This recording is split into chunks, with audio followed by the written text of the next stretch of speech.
വചനമേ നിത്യജീവന്റെ ആധാരമേ, രക്ഷയേകിടും സത്യമാർഗമേ, എന്റെ ആത്മാവിനാശ്വാസമേ. വചനം വചനം വചനം. ഉൽപ്പത്തി പുസ്തകം 25-ാം അധ്യായം. അബ്രാഹം കെത്തൂറ എന്നു പേരുള്ള ഒരു സ്ത്രീയെ കൂടി വിവാഹം ചെയ്തിരുന്നു. സിമ്രാൻ, യോക്ഷാൻ, മെദാൻ, മിദിയാൻ, ഇഷ്ബാക്, ഷൂവാഹ് എന്നിവരെ അവൾ പ്രസവിച്ചു. യോക്ഷാൻ ശെബാനും ദെദാനും ജന്മം കൊടുത്തു. ദെദാന്റെ സന്തതികളായിരുന്നു അഷൂറീം, ലത്തൂഷീം, ലവൂമീം എന്നിവർ. മിദിയാന്റെ സന്തതികൾ ഏഫ, എഫർ, ഹനോക്, അബീദ, എൽദ എന്നിവരാണ്. ഇവരെല്ലാമായിരുന്നു കെത്തൂറായുടെ സന്തതികൾ. അബ്രാഹം തനിക്കുണ്ടായിരുന്നതെല്ലാം ഇസഹാക്കിന് കൊടുത്തു. തന്റെ ഉപനാരികളിൽ ഉണ്ടായ മക്കൾക്കും അബ്രാഹം സമ്മാനങ്ങൾ നൽകി. അവൻ ജീവിച്ചിരിക്കുമ്പോൾ തന്നെ അവരെയെല്ലാം തന്റെ മകനായ ഇസഹാക്കിൽ നിന്ന് ദൂരെ കിഴക്കൻ ദേശത്തേക്ക് പറഞ്ഞയച്ചു. അബ്രാഹം പൂർത്തിയാക്കിയ ആയുഷ്കാലം 175 വർഷമായിരുന്നു. അബ്രാഹം അന്ത്യശ്വാസം വലിച്ചു. വാർദ്ധക്യത്തിന്റെ തികവിൽ വയോധികനും സംതൃപ്തനുമായി മരിച്ച് അവൻ തന്റെ ജനങ്ങളോട് ചേർന്നു. അവന്റെ പുത്രന്മാരായ ഇസഹാക്കും ഇസ്മായേലും ഒരുമിച്ച് മാമ്രയ്ക്കടുത്ത് ഹിത്യനായ സോഹാറിന്റെ പുത്രൻ എഫ്രോനിന്റെ പറമ്പിലെ മക്ബല ഗുഹയിൽ അവനെ സംസ്കരിച്ചു. ഹിത്യരിൽ നിന്ന് അബ്രാഹം വിലക്കി വാങ്ങിയതാണ് ആ പറമ്പ്. അവിടെയാണ് അബ്രാഹവും അവന്റെ ഭാര്യ സാറായും സംസ്കരിക്കപ്പെട്ടത്. അബ്രാഹത്തിന്റെ മരണശേഷം അവന്റെ പുത്രൻ ഇസഹാക്കിനെ ദൈവം അനുഗ്രഹിച്ചു. ഇസഹാക്ക് ബെൽഹായ് റോയുടെ സമീപത്ത് പാർത്തു. അബ്രാഹത്തിനായി സാറായുടെ ഈജിപ്തുകാരി പരിചാരിക ഹാഗാർ പ്രസവിച്ച അബ്രാഹത്തിന്റെ പുത്രൻ ഇസ്മായിലിന്റെ തലമുറകൾ ഇവയാണ്. ജനനക്രമമനുസരിച്ച് ഇസ്മായിലിന്റെ മക്കളുടെ പേരുവിവരം. ഇസ്മായിലിന്റെ കടിഞ്ഞൂൽ പുത്രനായ നെബായോത്ത്, കേദാർ, അദ്ബേൽ, മിബ്സാം, മിഷ്മ, ദൂമ, മസ, ഹദാദ്, തേമ, യത്തൂർ, നഫീഷ്, കേദമ. ഇവരാണ് ഇസ്മായിലിന്റെ പുത്രന്മാർ. ഗ്രാമങ്ങളും താമസ സ്ഥലങ്ങളും അനുസരിച്ച് അവരുടെ ജനതകളുടെ 12 പ്രഭുക്കന്മാരുടെ പേരുകളാണിവ. ഇസ്മായിലിന്റെ ആയുഷ്കാലം 137 വർഷമായിരുന്നു. അവൻ അന്ത്യശ്വാസം വലിച്ച് മരിച്ച് തന്റെ ജനങ്ങളോട് ചേർന്നു. ഈജിപ്തിന് മുൻപിൽ അസറിയയിലേക്കുള്ള ദിശയിൽ ഹവില മുതൽ ഷൂർ വരെ അവർ കുടിപ്പാർത്തു. അവൻ തന്റെ സഹോദരന്മാർക്കെല്ലാം മുൻപിൽ താമസിച്ചു. അബ്രാഹത്തിന്റെ പുത്രൻ ഇസഹാക്കിന്റെ തലമുറകൾ ഇവയാണ്. അബ്രാഹം ഇസഹാക്കിന് ജന്മം കൊടുത്തു. പദാൻ ആരാമിൽ നിന്നുള്ള അരമായനായ ബത്തുവേലിന്റെ പുത്രിയും അരമായനായ ലാബാന്റെ സഹോദരിയുമായ റബേക്കായെ ഭാര്യയായി സ്വീകരിക്കുമ്പോൾ ഇസഹാക്കിന് 40 വയസ്സായിരുന്നു. ഇസഹാക്ക് തന്റെ ഭാര്യയ്ക്ക് വേണ്ടി കർത്താവിനോട് അപേക്ഷിച്ചു. കാരണം അവൾ വന്ധ്യയായിരുന്നു. കർത്താവ് അവന്റെ യാചന കേൾക്കുകയും അവന്റെ ഭാര്യ റബേക്ക ഗർഭം ധരിക്കുകയും ചെയ്തു. അവളുടെ ഉദരത്തിൽ കിടന്ന് പുത്രന്മാർ മല്ലിട്ടപ്പോൾ അവൾ പറഞ്ഞു, ഇങ്ങനെയാണെങ്കിൽ എനിക്കിത് എന്തിനാണ്? അവൾ കർത്താവിന്റെ പക്കൽ ഇതേക്കുറിച്ച് അന്വേഷിക്കാൻ പോയി. കർത്താവ് അവളോട് അരുളി ചെയ്തു, 2 ജാതികൾ നിന്റെ ഉദരത്തിൽ, 2 ജനതകൾ നിന്റെ ഉള്ളിൽ വെച്ച് വേർതിരിക്കപ്പെടും. ഒരു ജനത മറ്റേ ജനതയേക്കാൾ ശക്തമാകും. മൂത്തവൻ ഇളയവനെ സേവിക്കും. അവളുടെ പ്രസവകാലം പൂർത്തിയായപ്പോൾ ഇതാ അവളുടെ ഉദരത്തിൽ ഇരട്ടകൾ. ഒന്നാമൻ പുറത്തു വന്നു. അവൻ ചെമന്നിരുന്നു. അവന്റെ ദേഹം മുഴുവൻ രോമക്കുപ്പായം പോലെയായിരുന്നു. അവർ അവന് ഏസാവ് എന്ന് പേരിട്ടു. അതിനുശേഷം അവന്റെ സഹോദരൻ പുറത്തു വന്നു. അവന്റെ കരം ഏസാവിന്റെ കുതികാലിൽ പിടിച്ചിരുന്നു. അവനെ യാക്കോബ് എന്ന് പേര് വിളിച്ചു. അവൾ അവരെ പ്രസവിച്ചപ്പോൾ ഇസഹാക്കിന് 60 വയസ്സായിരുന്നു. കുട്ടികൾ വളർന്നപ്പോൾ ഏസാവ് നായാട്ടിൽ സമർത്ഥനും വനപ്രദേശ മനുഷ്യനുമായിരുന്നു. യാക്കോബാകട്ടെ കൂടാരങ്ങളിൽ പാർക്കുന്ന പ്രശാന്തനും. നായാട്ടിറച്ചി തനിക്ക് രുചികരമാകിയാൽ ഇസഹാക്ക് ഏസാവിനെ സ്നേഹിച്ചു. എന്നാൽ റബേക്ക യാക്കോബിനെയാണ് സ്നേഹിച്ചത്. ഒരിക്കൽ യാക്കോബ് പായസം പാചകം ചെയ്യുകയായിരുന്നു. അപ്പോൾ ഏസാവ് വയലിൽ നിന്ന് വന്നു. അവൻ അവശനായിരുന്നു. ഏസാവ് യാക്കോബിനോട് പറഞ്ഞു, ആ ചെമന്നിരിക്കുന്നതിൽ നിന്ന് എനിക്ക് തിന്നാൻ തരിക, കാരണം ഞാൻ അവശനായിരിക്കുന്നു. തന്മൂലം അവന് ഏദോം എന്ന് പേരുണ്ടായി. യാക്കോബ് പറഞ്ഞു, ഇപ്പോൾ തന്നെ നിന്റെ കടിഞ്ഞൂലവകാശം എനിക്ക് വിൽക്കുക. ഏസാവ് പറഞ്ഞു, ഞാനിതാ ചാകാൻ പോകുന്നു, ഈ കടിഞ്ഞൂലവകാശം എനിക്കെന്തിന്? യാക്കോബ് പറഞ്ഞു, ഇപ്പോൾ തന്നെ എന്നോട് ശപഥം ചെയ്യുക. ഏസാവ് അവനോട് ശപഥം ചെയ്ത് തന്റെ കടിഞ്ഞൂലവകാശം യാക്കോബിന് വിറ്റു. യാക്കോബ് ഏസാവിന് അപ്പവും പയറുപായസവും നൽകി. തിന്നുകയും കുടിക്കുകയും ചെയ്തിട്ട് അവൻ എഴുന്നേറ്റുപോയി. അങ്ങനെ ഏസാവ് തന്റെ കടിഞ്ഞൂലവകാശം അവമതിച്ചു. ഉൽപ്പത്തി പുസ്തകം 26-ാം അധ്യായം. നാട്ടിൽ ഒരു ക്ഷാമമുണ്ടായി. മുമ്പൊരിക്കൽ അബ്രാഹത്തിന്റെ നാളുകളിൽ ഉണ്ടായ ക്ഷാമത്തിനു പുറമെയായിരുന്നു ഇത്. ഇസഹാക്ക് ഗരാറിലേക്ക് ഫിലിസ്തരുടെ രാജാവായ അബിമേലെക്കിന്റെ പക്കലേക്ക് പോയി. കർത്താവ് അവന് പ്രത്യക്ഷപ്പെട്ട് അരുളി ചെയ്തിരുന്നു, ഈജിപ്തിലേക്ക് പോകരുത്, ഞാൻ നിന്നോട് പറയുന്ന നാട്ടിൽ കുടിപ്പാർക്കുക, ഈ നാട്ടിൽ തൽക്കാലവാസം ചെയ്യുക. ഞാൻ നിന്റെ കൂടെ ഉണ്ടായിരിക്കും, നിന്നെ ഞാൻ അനുഗ്രഹിക്കുകയും ചെയ്യും. നിനക്കും നിന്റെ സന്തതിക്കുമായി ഈ ദേശമെല്ലാം ഞാൻ തരും. നിന്റെ പിതാവായ അബ്രാഹത്തോട് ചെയ്ത ശബ്ദം ഞാൻ ഉറപ്പിക്കും. ആകാശത്തിലെ നക്ഷത്രങ്ങൾ പോലെ നിന്റെ സന്തതിയെ ഞാൻ വർദ്ധിപ്പിക്കും. ഈ ദേശമെല്ലാം നിന്റെ സന്തതിക്കു ഞാൻ നൽകും. ഭൂമിയിലെ എല്ലാ ജനതകളും നിന്റെ സന്തതിയാൽ അനുഗ്രഹിക്കപ്പെടും. കാരണം അബ്രാഹം എന്റെ സ്വരം കേൾക്കുകയും എന്റെ അനുശാസനങ്ങളും കൽപ്പനകളും പ്രമാണങ്ങളും പ്രബോധനങ്ങളും പാലിക്കുകയും ചെയ്തു. അങ്ങനെ ഇസഹാക്ക് ഗരാറിൽ തന്നെ താമസിച്ചു. അന്നാട്ടുകാർ അവന്റെ ഭാര്യയെ കുറിച്ച് ചോദിച്ചപ്പോൾ അവൾ എന്റെ സഹോദരിയാണ് എന്ന് അവൻ പറഞ്ഞു. കാരണം റെബേക്ക കാണാൻ അഴകുള്ളവളായതുകൊണ്ട് അവൾ നിമിത്തം അന്നാട്ടുകാർ അവനെ കൊന്നുകളയാതിരിക്കേണ്ടതിന് അവൾ എന്റെ ഭാര്യയാണ് എന്ന് പറയാൻ അവൻ ഭയപ്പെട്ടു. അവൻ കുറെ കാലം അവിടെ താമസമാക്കി. ഒരിക്കൽ ഫിലിസ്തരുടെ രാജാവായ അബിമേലെക്ക് ജാലകത്തിലൂടെ താഴേക്ക് നോക്കിയപ്പോൾ ഇതാ ഇസഹാക്ക് ഭാര്യ റബേക്കായെ പുണരുന്നത് കണ്ടു. അബിമേലെക്ക് ഇസഹാക്കിനെ വിളിച്ചു പറഞ്ഞു, നോക്കൂ, അവൾ തീർച്ചയായും നിന്റെ ഭാര്യയാണ്. പിന്നെ എന്തുകൊണ്ടാണ് ഇവൾ എന്റെ സഹോദരിയാണ് എന്ന് നീ പറഞ്ഞത്? ഇസഹാക്ക് അവനോട് പറഞ്ഞു, അവൾ മൂലം ഞാൻ മരിക്കാതിരിക്കേണ്ടതിനാണ് അങ്ങനെ പറഞ്ഞത്. അബിമേലെക്ക് ചോദിച്ചു, ഇതെന്താണ് നീ ഞങ്ങളോട് ചെയ്തത്? ജനങ്ങളിൽ ആരെങ്കിലും അബദ്ധവശാൽ നിന്റെ ഭാര്യയോടൊത്ത് ശയിക്കുകയും അങ്ങനെ ഞങ്ങളുടെ മേൽ നീ കുറ്റം വരുത്തുകയും ചെയ്യുമായിരുന്നു. അതേ തുടർന്ന് അബിമേലെക്ക് എല്ലാ ജനങ്ങളോടും ഇപ്രകാരം കൽപ്പിച്ചു, ഈ മനുഷ്യനെയോ അവന്റെ ഭാര്യയെയോ ആരെങ്കിലും തൊട്ടുപോയാൽ അവൻ നിശ്ചയമായും മരിക്കും.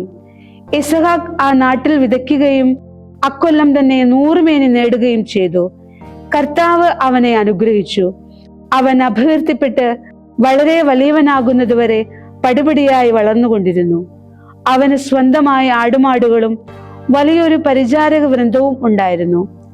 അതുകൊണ്ട് ഫിലിസ്ത്യർക്ക് അവനോട് അസൂയ തോന്നി.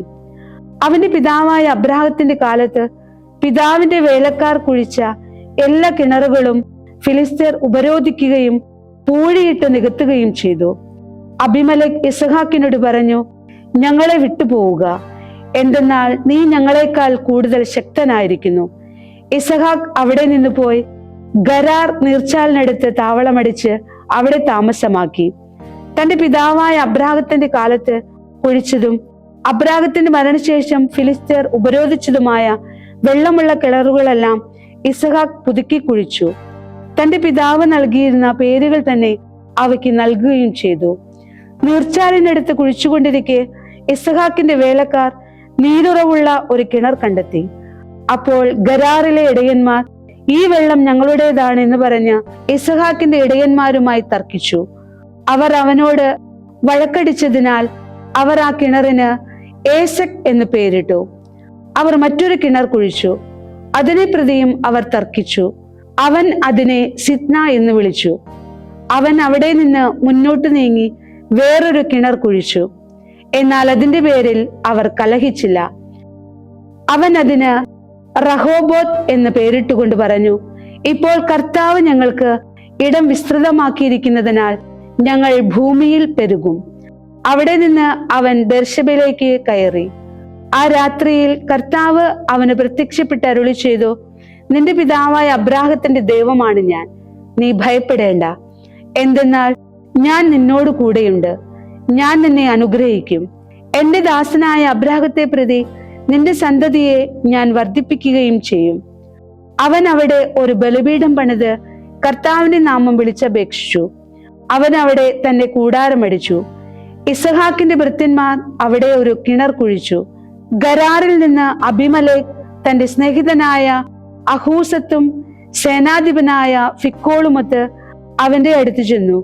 ഇസഹാക്ക് അവരോട് ചോദിച്ചു, നിങ്ങൾ എന്തിനാണ് എന്റെ അടുക്കൽ വരുന്നത്? നിങ്ങൾ എന്നെ വെറുക്കുകയും നിങ്ങളുടെ ഇടയിൽ നിന്ന് എന്നെ പുറത്താക്കുകയും ചെയ്തതാണല്ലോ. അവൻ പറഞ്ഞു, കർത്താവ് നിന്നോട് കൂടെയുണ്ടെന്ന് ഞങ്ങൾ വ്യക്തമായി കാണുന്നു. അതിനാൽ നമുക്കിടയിൽ നിനക്കും ഞങ്ങൾക്കുമിടയിൽ ഒരു പ്രതിജ്ഞയാകട്ടെ എന്നു ഞങ്ങൾ കരുതി. ഞങ്ങൾ നിന്നോട് ഒരു ഉടമ്പടി ഉണ്ടാക്കാം. ഞങ്ങൾ നിന്നെ ഉപദ്രവിക്കാതിരിക്കുകയും നിനക്ക് നന്മ മാത്രം ചെയ്യുകയും സമാധാനത്തിൽ നിന്നെ പറഞ്ഞയക്കുകയും ചെയ്തതുപോലെ നീയും ഞങ്ങളോട് തിന്മ ചെയ്യരുത്. നീ ഇപ്പോൾ കർത്താവിന്റെ അനുഗ്രഹീതനാണ്. അവൻ അവർക്കൊരു വിരുന്നൊരുക്കി. അവർ തിന്നുകയും കുടിക്കുകയും ചെയ്തു. അവർ അതിരാവിലെ എഴുന്നേറ്റ് അന്യോന്യം ശബ്ദം ചെയ്തു. ഇസഹാക്ക് അവരെ യാത്രയാക്കി. അവർ സമാധാനത്തോടെ അവനെ വിട്ടുപോയി. അന്നു തന്നെ ഇസഹാക്കിന്റെ വേലക്കാർ വന്ന് തങ്ങൾ കുഴിച്ച കിണറിന്റെ കാര്യം അവനോട് വിവരിച്ചു. ഞങ്ങൾ വെള്ളം കണ്ടെത്തി എന്ന് അവർ അവനെ അറിയിച്ചു. അവൻ അതിനെ ഷെബ എന്ന് വിളിച്ചു. അതിനാൽ ഇന്നുവരെയും ആ പട്ടണത്തിന് ബെർശബ എന്നാണ് പേര്. 40 വയസ്സായപ്പോൾ ഏസാവ് ഹിത്യനായ ബേരിയുടെ പുത്രി യൂദിത്തിനെയും ഹിത്യനായ ഏലോണിന്റെ പുത്രി ബാസ്മത്തിനെയും വിവാഹം ചെയ്തു. അവരാകട്ടെ ഇസഹാക്കിന്റെയും റബേക്കായുടെയും മനസ്സിന് കയ്പായി തീർന്നു. 22-ാം സങ്കീർത്തനം. എന്റെ ദൈവമേ, എന്റെ ദൈവമേ, എന്തുകൊണ്ട് അങ്ങ് എന്നെ ഉപേക്ഷിച്ചു? എന്നെ രക്ഷിക്കുന്നതിൽ നിന്ന്, എന്റെ രോദനമൊഴികളിൽ നിന്ന് അങ്ങ് അകന്നു നിൽക്കുന്നത് എന്തുകൊണ്ട്? എന്റെ ദൈവമേ, ഞാൻ പകൽ വിളിച്ചപേക്ഷിച്ചാൽ അങ്ങ് ഉത്തരമരുളുന്നില്ല. രാത്രിയിലായാലും എനിക്ക് വിശ്രമമില്ല. ഇസ്രായേലിന്റെ സ്തുതികളിൽ ഉപവിഷ്ടനായിരിക്കുന്നവനെ, അങ്ങ് പരിശുദ്ധനാണ്. അങ്ങിൽ ഞങ്ങളുടെ പിതാക്കന്മാർ ആശ്രയിച്ചു, അവർ ആശ്രയിച്ചു. അങ്ങ് അവരെ മോചിപ്പിച്ചു. അങ്ങയോട് അവർ നിലവിളിച്ചു, അവർ രക്ഷിക്കപ്പെട്ടു. അങ്ങിൽ അവർ ആശ്രയിച്ചു, അവർ ലജ്ജിതരായില്ല. ഞാനാകട്ടെ ഒരു കൃമിയാണ്, മനുഷ്യനല്ല. മനുഷ്യർക്ക് നിന്ദാപാത്രവും ജനത്തിന് പരിഹാസ വിഷയവും. എന്നെ കാണുന്നവരെല്ലാം എന്നെ പുച്ഛിക്കുന്നു. അവർ കൊഞ്ഞനം കുത്തുകയും തലകുലുക്കുകയും ചെയ്യുന്നു. കർത്താവിൽ നീ ആശ്രയിക്കൂ, അവർ പറയുന്നു. അവിടുന്ന് അവനെ രക്ഷിക്കട്ടെ, അവിടുന്ന് അവനെ മോചിപ്പിക്കട്ടെ. അവിടുന്ന് അവനിൽ പ്രസാദിച്ചിട്ടുണ്ടല്ലോ. അങ്ങാണല്ലോ എന്നെ ഗർഭപാത്രത്തിൽ നിന്ന് പുറത്തെടുത്തത്, എന്നെ എന്റെ അമ്മയുടെ മാറിടത്തിൽ ആശ്രയിക്കാനിടയാക്കിയത്. ഗർഭപാത്രത്തിൽ നിന്ന് അങ്ങയിലേക്കാണ് ഞാൻ വന്നു വീണത്. എന്റെ അമ്മയുടെ ഉദരം മുതൽ തന്നെ അങ്ങാണ് എന്റെ ദൈവം. അങ്ങ് എന്നിൽ നിന്ന് അകന്നു നിൽക്കരുതേ. എന്തെന്നാൽ ദുരിതം അടുത്തിരിക്കുന്നു, സഹായകൻ ഇല്ലതാനും. അനേകം കാളകൾ എന്നെ വളഞ്ഞിരിക്കുന്നു, ബാഷാൻ കാളക്കൂറ്റന്മാർ എന്നെ ചുറ്റിയിരിക്കുന്നു. അവ എന്റെ നേരെ വായ് പിളർന്നിരിക്കുന്നു, അലറുന്ന കടിച്ചുകീറുന്ന സിംഹം പോലെ. വെള്ളം പോലെ ഞാൻ ഒഴിച്ചു കളയപ്പെടുന്നു. എന്റെ അസ്ഥികളെല്ലാം ഇണക്കം തെറ്റിയിരിക്കുന്നു. എന്റെ ഹൃദയം മെഴുകുപോലെയായി, എന്റെ നെഞ്ചിനുള്ളിൽ അത് ഉരുകുന്നു. എന്റെ ശക്തി ഓടിൻ കഷ്ണം പോലെ വരണ്ടിരിക്കുന്നു. എന്റെ നാവ് അണ്ണാക്കിൽ ഒട്ടിയിരിക്കുന്നു. അങ്ങ് എന്നെ മരണത്തിന്റെ പൂഴിയിൽ വിട്ടിരിക്കുന്നു. നായ്ക്കൾ എന്നെ വളഞ്ഞിരിക്കുന്നു, ദുഷ്കർമ്മികളുടെ സംഘം എന്നെ പൊതിഞ്ഞിരിക്കുന്നു. അവർ എന്റെ കൈകാലുകൾ കുത്തിത്തുളച്ചു. എന്റെ അസ്ഥികളെല്ലാം എനിക്ക് എണ്ണാമെന്നായി. അവർ എന്നെ നോക്കി രസിക്കുന്നു. അവർ എന്റെ വസ്ത്രങ്ങൾ തങ്ങൾക്കായി പങ്കിടുന്നു. എന്റെ മേലങ്കിക്കായി അവർ നറുക്കിടുന്നു. കർത്താവെ, അങ്ങ് അകന്നു നിൽക്കരുതേ. എനിക്ക് തുണയായവനെ, എന്റെ സഹായത്തിന് ഓടി വരണമേ. എന്റെ ആത്മാവിനെ വാളിൽ നിന്ന് മോചിപ്പിക്കണമേ. എന്റെ ജീവനെ നായയുടെ പിടിയിൽ നിന്നും, സിംഹത്തിന്റെ വായിൽ നിന്നും, കാട്ടുപോത്തുകളുടെ കൊമ്പുകളിൽ നിന്നും എന്നെ രക്ഷിക്കണമേ. അങ്ങ് എനിക്ക് ഉത്തരമരുളിയിരിക്കുന്നു. ഞാൻ അങ്ങയുടെ നാമം എൻ്റെ സഹോദരരോട് പ്രഘോഷിക്കും. സഭാമധ്യേ ഞാൻ അങ്ങയെ സ്തുതിക്കും. കർത്താവിനെ ഭയപ്പെടുന്നവരെ അവിടുത്തെ സ്തുതിക്കുവിൻ. യാക്കോബിന്റെ സകല സന്തതി ഗണമേ അവിടുത്തെ മഹത്വപ്പെടുത്തുവിൻ. ഇസ്രായേലിന്റെ സകല സന്തതി ഗണമേ അവിടുത്തെ ഭയപ്പെടുവിൻ. എന്തെന്നാൽ പീഡിതന്റെ കഷ്ടപ്പാട് അവിടുന്ന് അവഗണിക്കുകയോ പുച്ഛിക്കുകയോ ചെയ്തില്ല. തിരുമുഖം അവനിൽ നിന്ന് മറച്ചില്ല. സഹായത്തിനായി കേണപ്പോൾ അവനെ അവിടുന്ന് കേട്ടു. മഹാസഭയിൽ അങ്ങേ പ്രതിയായിരിക്കും എൻ്റെ സ്തുതി. അവിടുത്തെ ഭയപ്പെടുന്നവരുടെ മുൻപിൽ ഞാൻ എൻ്റെ നേർച്ചകൾ നിറവേറ്റും. പീഡിതർ ഭക്ഷിച്ച് തൃപ്തരാകും. കർത്താവിനെ അന്വേഷിക്കുന്നവർ അവിടുത്തെ സ്തുതിക്കും. അവരുടെ ഹൃദയം എന്നേക്കും ജീവിക്കട്ടെ. ഭൂമിയുടെ അതിർത്തികളെല്ലാം കർത്താവിനെ അനുസ്മരിക്കുകയും അവിടുത്തെ പക്കലേക്ക് തിരിയുകയും ചെയ്യും. ജനതകളുടെ എല്ലാ വംശങ്ങളും അങ്ങേ സന്നിധിയിൽ ആരാധിക്കും. എന്തെന്നാൽ രാജ്യത്വം കർത്താവിൻ്റെതാണ്. അവിടുന്ന് ജനതകളെ ഭരിക്കുന്നു. ഭൂമിയിൽ സമൃദ്ധിയുള്ളവരെല്ലാം ഭക്ഷിക്കുകയും ആരാധിക്കുകയും ചെയ്യും. സ്വന്തം ജീവൻ നിലനിർത്താനാവാതെ പൊടിയിലേക്ക് ഇറങ്ങുന്ന എല്ലാവരും അവിടുത്തെ മുൻപിൽ പ്രണമിക്കും. സന്തതി പരമ്പര അവിടുത്തെ സേവിക്കും. തലമുറകളോട് കർത്താവിനെ കുറിച്ച് വിവരിക്കപ്പെടും. അവിടുന്നാണ് അത് നടപ്പാക്കിയത് എന്ന് അവർ വന്ന് ജനിക്കാനിരിക്കുന്ന ജനത്തോട് അവിടുത്തെ നീതിയെക്കുറിച്ച് വർണ്ണിക്കും. വിശുദ്ധ മത്തായി എഴുതിയ സുവിശേഷം 17-ാം അധ്യായം. യേശു 6 ദിവസം കഴിഞ്ഞ് പത്രോസ്, യാക്കോബ്, അവന്റെ സഹോദരൻ യോഹന്നാൻ എന്നിവരെ മാത്രം കൂട്ടിക്കൊണ്ട് ഒരു ഉയർന്ന മലയിലേക്ക് പോയി.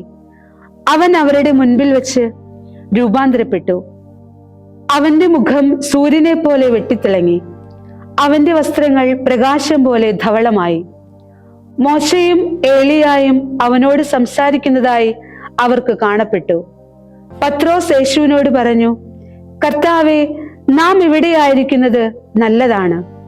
നിനക്ക് സമ്മതമാണെങ്കിൽ ഞാനിവിടെ 3 കൂടാരങ്ങൾ ഉണ്ടാക്കാം. ഒന്ന് നിനക്ക്, ഒന്ന് മോശയ്ക്ക്, ഒന്ന് ഏലിയായ്ക്ക്. അവൻ സംസാരിച്ചു കൊണ്ടിരിക്കുമ്പോൾ തിളക്കമേറിയ ഒരു മേഘം വന്ന് അവരെ ആവരണം ചെയ്തു. മേഘത്തിൽ നിന്ന് ഇങ്ങനെയൊരു സ്വരമുണ്ടായി, ഇവൻ എൻ്റെ പ്രിയപുത്രൻ, ഇവനിൽ ഞാൻ പ്രസാദിച്ചിരിക്കുന്നു, ഇവനെ ശ്രവിക്കുവിൻ. ഇത് കേട്ടപ്പോൾ ശിഷ്യന്മാർ കമിഴ്ന്നു വീണു. അവർ അത്യധികം ഭയപ്പെട്ടിരുന്നു. യേശു സമീപിച്ച് അവരെ സ്പർശിച്ചുകൊണ്ട് പറഞ്ഞു, എഴുന്നേൽക്കുവിൻ, ഭയപ്പെടേണ്ട. അവർ കണ്ണുകൾ ഉയർത്തി നോക്കിയപ്പോൾ യേശുവിനെയല്ലാതെ മറ്റാരെയും കണ്ടില്ല. മലയിൽ നിന്ന് ഇറങ്ങുമ്പോൾ യേശു അവരോട് ആജ്ഞാപിച്ചു, മനുഷ്യപുത്രൻ മരിച്ചവരിൽ നിന്ന് ഉയർപ്പിക്കപ്പെടുന്നത് വരെ നിങ്ങൾ ഈ ദർശനത്തെ പറ്റി ആരോടും പറയരുത്. ശിഷ്യന്മാർ അവനോട് ചോദിച്ചു, ആദ്യം ഏലിയ വരണമെന്ന് നിയമജ്ഞർ പറയുന്നത് എന്തുകൊണ്ട്? അവൻ പറഞ്ഞു, ഏലിയ വന്ന് എല്ലാം പുനഃസ്ഥാപിക്കുക തന്നെ ചെയ്യും. എന്നാൽ ഞാൻ നിങ്ങളോട് പറയുന്നു, ഏലിയ വന്നു കഴിഞ്ഞു, എങ്കിലും അവർ അവനെ തിരിച്ചറിഞ്ഞില്ല. മാത്രമല്ല, തോന്നിയതെല്ലാം അവർ അവനോട് ചെയ്തു. അതുപോലെ മനുഷ്യപുത്രനും അവരിൽ നിന്ന് പീഡകൾ ഏൽക്കാൻ പോകുന്നു. സ്നാപയോഹന്നാനെ പറ്റിയാണ് അവൻ തങ്ങളോട് സംസാരിച്ചതെന്ന് അപ്പോൾ ശിഷ്യന്മാർക്ക് മനസ്സിലായി. അവർ ജനക്കൂട്ടത്തിന്റെ അടുത്തേക്ക് വന്നപ്പോൾ ഒരാൾ കടന്നു വന്ന് അവന്റെ മുൻപിൽ മുട്ടുകുത്തിക്കൊണ്ട് പറഞ്ഞു, കർത്താവേ, എന്റെ പുത്രനിൽ കനിയണമേ. അവൻ അപസ്മാരം പിടിപെട്ട് വല്ലാതെ കഷ്ടപ്പെടുന്നു. കാരണം പലപ്പോഴും അവൻ തീയിലും വെള്ളത്തിലും വീഴുന്നു. ഞാൻ അവനെ നിന്റെ ശിഷ്യന്മാരുടെ അടുത്തു കൊണ്ടുവന്നു, പക്ഷേ അവനെ സുഖപ്പെടുത്താൻ അവർക്ക് കഴിഞ്ഞില്ല. യേശു പ്രതിവചിച്ചു, വിശ്വാസമില്ലാത്തതും വഴിപിഴച്ചതുമായ തലമുറയെ എത്ര നാൾ ഞാൻ നിങ്ങളുടെ കൂടെ ഉണ്ടായിരിക്കും? എത്ര നാൾ ഞാൻ നിങ്ങളെ സഹിക്കണം? അവനെ ഇവിടെ എൻ്റെ അടുത്ത് കൊണ്ടുവരിക. യേശു അതിനെ ശാസിച്ചു. പിശാച് അവനെ വിട്ടുപോയി. തൽക്ഷണം ബാലൻ സുഖം പ്രാപിച്ചു. അനന്തരം ശിഷ്യന്മാർ മാത്രമായി യേശുവിനെ സമീപിച്ച് ചോദിച്ചു, എന്തുകൊണ്ടാണ് അതിനെ ബഹിഷ്കരിക്കാൻ ഞങ്ങൾക്ക് കഴിയാതെ പോയത്? യേശു പറഞ്ഞു, നിങ്ങളുടെ അല്പവിശ്വാസം കൊണ്ട് തന്നെ. സത്യമായി ഞാൻ നിങ്ങളോട് പറയുന്നു, നിങ്ങൾക്ക് കടുകുമണിയോളം വിശ്വാസമുണ്ടെങ്കിൽ ഈ മലയോട് ഇവിടെ നിന്ന് മാറി മറ്റൊരു സ്ഥലത്തേക്ക് നീങ്ങുക എന്ന് പറഞ്ഞാൽ അത് നീങ്ങിപ്പോകും. നിങ്ങൾക്ക് ഒന്നും തന്നെ അസാധ്യമായിരിക്കുകയില്ല. അവർ ഗലീലയിൽ ഒരുമിച്ച് കൂടിയപ്പോൾ യേശു അവരോട് പറഞ്ഞു, മനുഷ്യപുത്രൻ മനുഷ്യരുടെ കൈകളിൽ ഏൽപ്പിക്കപ്പെടാൻ പോകുന്നു. അവർ അവനെ വധിക്കും, എന്നാൽ 3-ാം ദിവസം അവൻ ഉയർപ്പിക്കപ്പെടും. അപ്പോൾ അവർ അതീവ ദുഃഖിതരായി തീർന്നു. അവർ കഫർന്നഹൂമിൽ എത്തിയപ്പോൾ ദേവാലയ നികുതി പിരിക്കുന്നവർ പത്രോസിന്റെ അടുത്ത് ചെന്ന് ചോദിച്ചു, നിങ്ങളുടെ ഗുരു നികുതി കൊടുക്കുന്നില്ലേ? അവൻ പറഞ്ഞു, ഉവ്വ്. ശിമയോനെ, നിനക്ക് എന്ത് തോന്നുന്നു? ഭൂമിയിലെ രാജാക്കന്മാർ ആരിൽ നിന്നാണ് ചുങ്കമോ നികുതിയോ പിരിക്കുന്നത്? തങ്ങളുടെ പുത്രന്മാരിൽ നിന്നോ അന്യരിൽ നിന്നോ? പത്രോസ് മറുപടി പറഞ്ഞു, അന്യരിൽ നിന്ന്. യേശു തുടർന്നു, അപ്പോൾ പുത്രന്മാർ ഒഴിവ് ലഭിച്ചവരാണല്ലോ.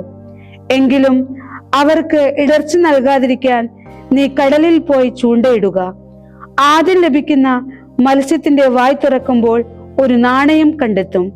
അതെടുത്ത് എനിക്കും നിനക്കും വേണ്ടി അവർക്ക് കൊടുക്കുക. ദൈവവചനമേ, നിത്യജീവന്റെ ആധാരമേ, രക്ഷയേകിടും സത്യമാർഗമേ, എന്റെ ആത്മാവിനാശ്വാസം.